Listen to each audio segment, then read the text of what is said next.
عوائل تهجمت اليوم بيوتها. أيها السفلة الخونة المارقون الفاسدون، بئسا لكم وبئسا لما صنعتم، وحق لا إله إلا الله حتى جثث الشهداء ودماءهم سيأتي يوما تنهض من قبورها وتقطع رقابكم. شنو المطلوب من العراقي حتى يرضى السياسي الفاسد؟ قولوا لنا بصراحة.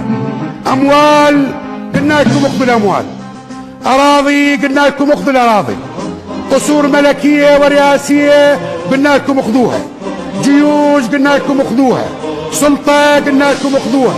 اشتردون أيها الفاسدون، قولوا لنا اشتردون حتى ترضون.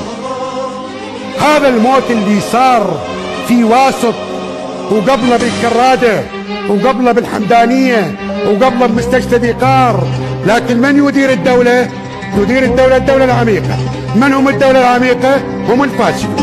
من له سلطة على الفاسدون؟ لا سلطة على الفاسدين إلا الفاسدين. والقصة انحالت للجنة التحقيقية. وش اسوي باللجنة التحقيقية يعني؟ وين اللجنة التحقيقية مال الحمدانية؟ وين اللجنة التحقيقية مال المستشفيات؟ وين اللجنة التحقيقية مال الموت؟ ديمقراطية بكل الشعوب رفاهية، إلا بشعب موت، إلا بشعب دمار، بالكذب بالتضليل والخداع والنفاق وصناعة